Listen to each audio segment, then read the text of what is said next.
अरे तेरे को मेरे हेयर कट से क्या प्रॉब्लम है? स्मार्ट तो लगी रे। Sir please projectile. हाँ बेटा प्रोजेक्टाइल मोशन आज स्टार्ट हो जाएगा हमारा बच्चा भी भाई साहब अलग ही डायरेक्शन में है। सर देखो क्या होता है ना, जब हम एक्सरसाइज करते हैं तो फ्रेश माइंड हमारे पास रहता है।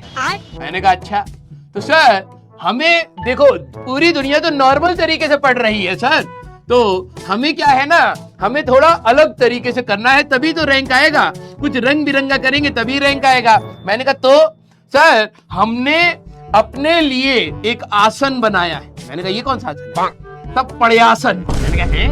आवाज से तो कुछ और सुनाई दे रहा है। नहीं सर वो खाने के बाद वाला अलग होता है, ये पड़यासन है सर। हम इसी तरीके से पढ़ाई करते हैं। हमें बताया गया था कि जब बैकबोन बिल्कुल स्ट्रेट होती है ना सर, तो नॉलेज बिल्कुल सीधे दिमाग में जाती है। अभी यहाँ पर तेरी किताब है, ये नॉलेज तो ऐसे चली जाएगी सीधे, अगर सीधे की बात हो रही है तो ये क्या कहाँ से सीखा तूने हैं कि सीधे जाती है? नहीं सर क्या होता है ना, हमारी आंखें यहाँ पर हैं, तो ये नॉलेज यहाँ पर आएगी, एंगल ऑफ इंसिडेंस यहाँ पर होएगा और फिर सीधे चली जाएगी। बेटा गलत डायरेक्शन में नहीं जा रही, देख ले कहाँ जा रहा। इसी के ऊपर जो थोड़ा बहुत दिमाग है इसमें सीधा भेजना होता है, बैकबोन का कोई लेना देना नहीं है, ठीक है?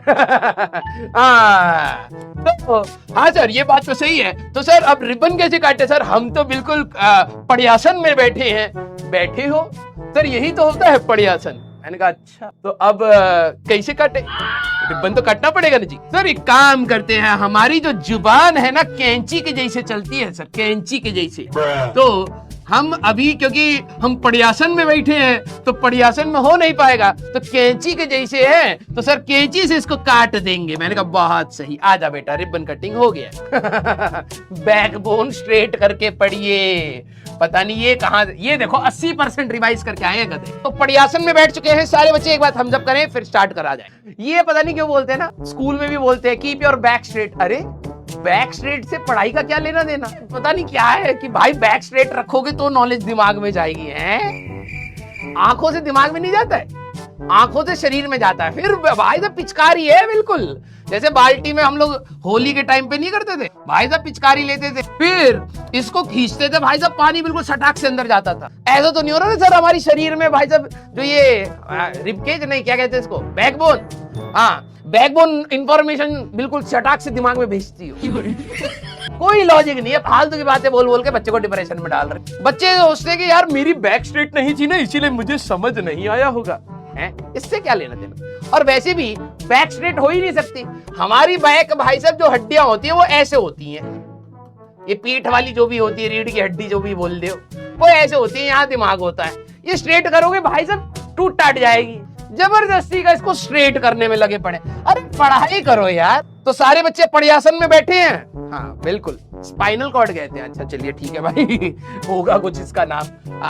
अरे डिलीट नहीं करेंगे यार, तो पड़यासन याद रहेगा ना। रिबन कटिंग हो गया है, न्यू चैप्टर स्टार्ट। बायो, अरे 10वीं तक तो हमने भी पढ़ी है, इतना तो हमें भी पता है। हाँ 206 हड्डियां होती हैं भाई साहब, एक दिमाग होता है, 2 किडनी होती हैं, ईजोफेगस होता है, ब्रोंकियाइज होता है, ब्रोंकियोल्स होता है, ब्रोंकाइटिस होता है, लंग्स होता है, स्टुमक होता है, इंटेस्टीन होता है, लार्ज इंटेस्टीन, स्मॉल इंटेस्टीन, एनुस होता है, बहुत सारा तो हमने भी पढ़ा है, भूले थोड़ा ना। और क्या हंस क्या रहा है? हाँ देखो एक कोई और याद आया। हमारे जो बायो की मैम थी ना स्कूल में, भाई साहब उनकी वजह से ही मतलब मेरी बायो पूरी खराब हो गई। अब मैं एक बार नीट वाले बैच में मैंने बोल दिया कि भाई माइटोकॉन्ड्रिया, बच्चे कह रहे माइटोकॉन्ड्रिया होता ही नहीं है। मैंने कहा स्पेलिंग चेक करी, वही दिख रही मेरे को। भाई इतने गंदे गंदे नाम थे उसमें, माइटोकॉन्ड्रिया होता है, पैरामीशियम होता है, अजीब सा बनाते हैं ऐसे करके। मैंने कहा ये तो राजमा।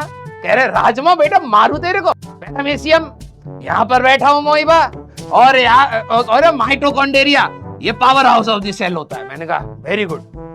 कुछ भी पढ़ा रही थी वो हम, और फिर फेल हो गए। तो जैसे तुम हो वैसे हम थे, नहीं जैसे तुम हो वैसे हम नहीं थे।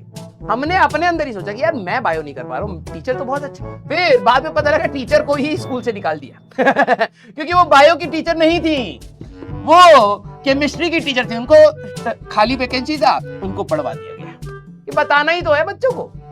स्कूल, आपके स्कूल में भी ऐसा होता होगा ना बेटा कि मान लो कि आपकी फिजिक्स की क्लास में फिजिक्स के टीचर नहीं है स्कूल में, तो कोई भी टीचर आकर के फिजिक्स पढ़ा दे रहे, क्योंकि उनको ये लगता है कि इंफॉर्मेशन दे दीजिए, बच्चा बहुत तेज है, आजकल का जेंजी है, जेंजी, गंजी पहने या ना पहने लेकिन है जेंजी, पढ़ लेगा खुद से। कोई और टीचर आकर के फिजिक्स की इंफॉर्मेशन कुछ और दे गया। आपके स्कूल में भी सेम यही हुआ था। हमें पता ही नहीं था कि वो बायो की टीचर नहीं, वो केमिस्ट्री की टीचर, और हमें डाउट होता था बीच बीच में, हमें ऐसा लगता था वो बार बार ये क्यों कह रही हैं कि इसके अंदर देखो प्रोटीन्स हैं, वो प्रोटीन्स ब्रेक हो जाएंगे, इसमें C2H4 है, ये पता नहीं क्या क्या। मैंने कहा भाई बायो चल रही, केमिस्ट्री चल रही, कौन सा चैप्टर है भाई? और किताब भी एक ही होती थी। मेरा दोस्त भाई सब एक ही चैप्टर खुल के बैठा रहता था ऑल टाइम, तुम्हें भी पता है ना। मैं कहा भाई ये सब मत दिखाओ यार, पहले ये बताओ ये C2H12 कहां से आ गया भाई साहब, इज़ोफेगस में।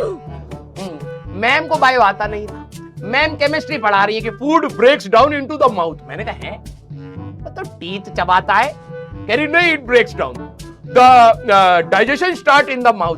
मैंने कहा तो पेट क्यों दे रखा है, पेट में होता है डाइजेशन। नहीं, 90% of the digestion is in the mouth.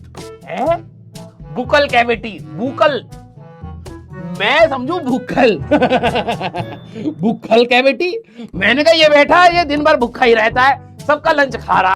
Yes maltose भाई कहां चला गया, वापिस आजा बेटा, इधर आजा, इधर आजा, जी साइड आजा लाइन बहुत पतली है, उस साइड में नहीं जाना, ठीक है, इस साइड आजा। पेट हमारी इंटेस्टाइन में होती है बिल्ली, मैम ने बोला बिल्ली। मैंने कहा है कौन खा गया बिल्ली? एक तो क्या होता था कि पूरा टाइम तो अपने दोस्तों से बात कर रहे हैं, बीच बीच में मैम कुछ बोल रही है, फिर अचानक से सुन रहे क्या कह रही, क्योंकि पास भी एग्जाम का भी तो डर होता था ना। मैम कह रही इसमें बिल्ली होती है। अब मैम का प्रोनाउंसिएशन ऐसा था कि उन्होंने बिल्ली बोल दिया। मेरा दोस्त में भाई कौन खा गया बिल्ली, बिल्ली कौन खाता है यहाँ पर? फिर बाद में पता लगा भाई साहब बिल्ली अलग होता है, बिल्ली होती। इसीलिए जब 10वीं जैसी खत्म हुई ना भाई, मैं सीधे भागा जेई की साइड। मैंने कहा भाई ये देख ली दुनिया हमने, इसमें ना जी पाएंगे भाई। बाद में पता लगा भाई finger like projection inside the small intestine which absorbs, गुदगुदी करता है। मेरा दोस्त कैसे याद करता था कि भाई ये आंत के अंदर उंगलियां हैं। मैंने कहा है ये खाने को गुदगुदी करती है, तो वो खस खस के अपना सारा का सारा कंटेंट जो है बॉडी को दे देता है। नॉर्मली होता है ना कि हम लोग किसी भी सब्जेक्ट को आसान करना चाहते हैं, वो बेहुदा कर देता था मैं उसी से सीखता था कि भाई तेरे को कुछ समझ आ रहा है प्लीज बता। वो अब क्या होता है, निमोनिक्स नाम की चीज होती है कि जैसे केमिस्ट्री में लीची ना खा रब कोसेगा, फिर है ना रब से फरियाद, पता नहीं क्या क्या कर रहे हैं केमिस्ट्री वाले, अब वो अपनी जोन आउट हो रखे हैं। ये अलग सिखा रहा भाई भाइयों मेरे को, मुझे कुछ समझ नहीं आ रहा लेकिन सही भी लग रहा है भाई, बात तो सही हो रही है ना। फिर मैंने क्या करा, वैसे ही लिख दिया भाई साहब, पेट में गुदगुदी होती है इसका मतलब ये है खाना पच रहा है। भाई साहब टीचर ने फेल कर दिया हमें। हाँ मजाक कर रहा हूं, सारा मसाला था 100%, इसमें 0.1% का भी सच नहीं था। 100% मसाला, 0.1% सच नहीं था, ठीक है आ जाओ। अबे मजा आने लग गया था यार बोलते बोलते, अब क्या करें, रुका थोड़ा ना जाता है इसमें। तुमने नोटिस करा होगा 2-3 बार मैं पीछे मुड़ करके स्टार्ट करने की कोशिश करी, मैंने बोला भी था बेटा सीरियस हो जाओ, फिर मेरे को ही मजा आने लग गया है ना, तो मैंने कहा भाड़ में जाए भाई, पहले मजे लेते हैं हाँ यस। तो अब भाई स्टार्ट करता हूं, नहीं तो यार तुम बातों में ना मेरे को फंसा लोगे इसको हटा दो भाई, स्लाइड को, हाँ स्लाइड को हटा ही दो भाई साहब, नहीं तो मैं फिर से स्टार्ट हो जाऊंगा, हटाओ इसको। हाँ